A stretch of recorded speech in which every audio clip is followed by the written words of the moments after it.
Hello, hello, hello. Welcome to Keeping Your Marriage Hot and Holy with your love coach, Chara Taylor. So, yes, it's been a couple of weeks since we last talked.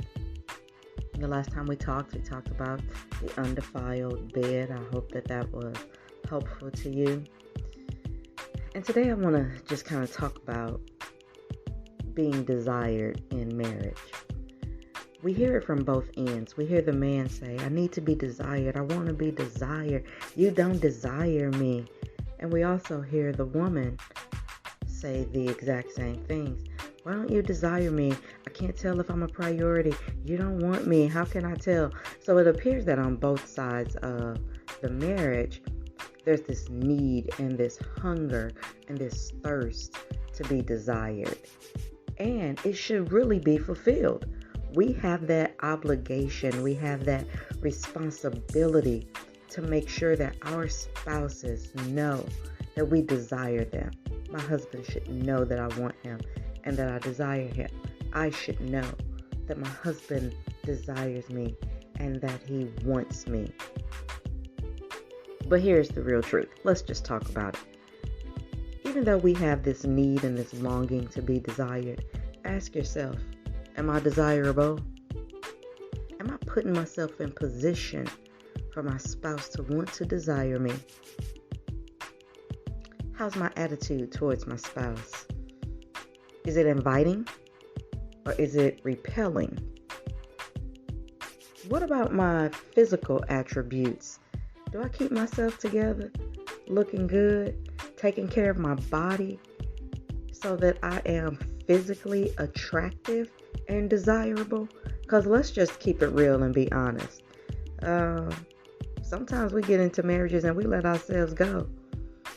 And we don't put in all the effort and the energy to look good for that spouse or to make ourselves visually appealing or desirable for our spouse. So ask yourself, the next time you're feeling some kind of way and you all in your emotions because he doesn't desire me, she don't make me feel like I'm wanted, and you think that somebody else on the outside is going to want you, ask yourself, am I desirable?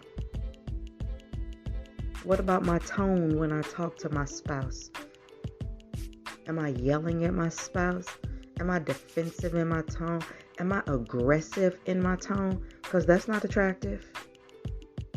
Real talk. Real talk. Yep, we really want our spouse to desire us, and we should.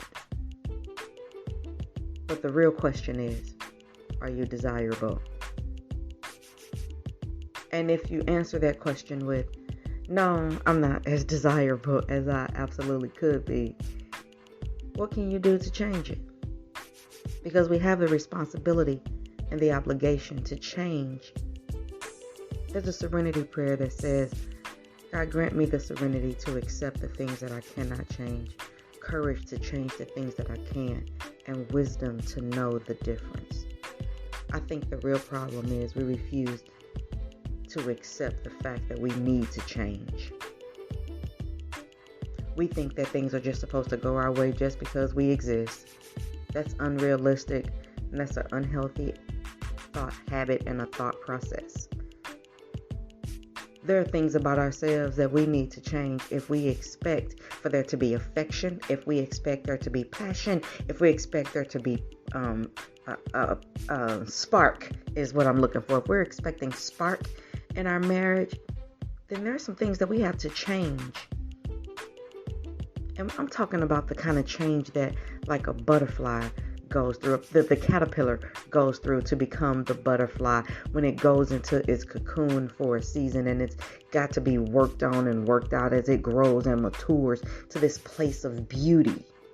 Are you working on being beautiful? I'm talking about not just physically beautiful to the eye, but beautiful to the soul, beautiful to the spirit. Because it's not just about the outside or the external beauty. It's about what comes from within. You know, the Bible talks about that it's from within that whatever is it within that comes out, that is what defiles the person. What's coming out of you that's defiling you, that's causing your spouse to be repelled by you? Anger, malice, resentment, bitterness, unforgiveness. All of these things are undesirable. So again, yep, we have this longing to be desired, but are you desirable?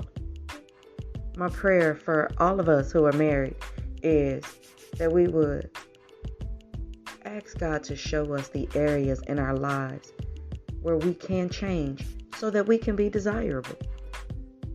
And then that we would have the courage to make the necessary changes so that we are irresistible for our spouse. Because listen, there's always somebody trying to take your job. If you don't see being a spouse, a husband, or a wife as a job, then you have missed it altogether. Because see, just like you have to work at your job to stay employed, you have to work in your marriage to stay married. There's always somebody looking to fill that position. And if you're going to open the door for them by not accepting the fact that there's some change that needs to happen in your life, then you're giving your spouse away. You're giving your job away to somebody else. I think it's time that we stop fighting each other and start fighting for each other. Start fighting the enemy, telling the enemy, no, not today, Satan. You can't have my man. You can't have my woman. I'm going to do the necessary things that I need to do to change me. You see, when we work on changing us, then we start to see a change in the other person as well. What do you need to do? What do you need to work on to become desirable? Do you need to stop nagging? Do you need to stop fussing? Do you need to prioritize your marriage and your spouse over your work? Do you need to stop being so boring? Do you need to go into your spouse's world and start doing some things that they like and that they enjoy? See, these are things that make us desirable to our spouse. Does your spouse feel safe coming home? One of the greatest compliments my husband gave me is, he said, I'm safe with you. I know that if anything happens, I'm safe. I can lay my head down at night peacefully and go to sleep and rest because I know that you got my back and I'm safe. Does your spouse feel safe with you?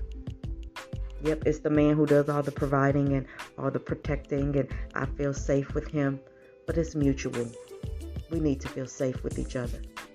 And because he feels safe, that puts me in a position to be desirable to him. So ask yourselves, what must I do to be desirable to my spouse? I can't just have this longing and I can't just keep putting it out there. You don't desire me. I need to be desired. I need to be desired. Yes, you do need to be desired, but you need to be desirable. Amen. Listen, that's all my time. That's really all I wanted to come on and talk about this morning, is because, we really have this thing going on and our marriages are unhealthy in this position, but we can shift it and we can change it if we will start to work on being desirable for our spouses. I want to thank you for joining me on the Keeping Your Marriage Hot and Holy podcast. And I pray that these are being a blessing to you. And I look forward to connecting with you. And you can reach out to me if you want to have conversation, if you would like to hear a certain topic, if you would like to discuss something. You can reach out to me. I'm on all the social media platforms. I'm on TikTok as the Hot and Holy Love Coach. I'm on Instagram as the Hot and Holy Love Coach. And I'm on Facebook. And you can find me on Facebook under Chara A. Taylor. And we have different marriage groups for Awaken Love. Or you can send me an email at awakenlovemm@gmail.com. And if nothing else, you can go to our website at teamtaylorministries.com. And the last announcement that I want to make is you can now get Team Taylor Ministries and Awaken Love, Keeping Your Marriage Hot and Holy, all of our content on the Roku channel. We have a Roku channel for streaming, and you can go to Team Taylor Family TV and free movies. Download that to your Roku app and watch the content. Enjoy movies, enjoy music, and enjoy the content on keeping your marriage hot and holy. Thanks so much for joining me, and I pray that you and your spouse become desirable to one another. Until next time, keep it hot and holy.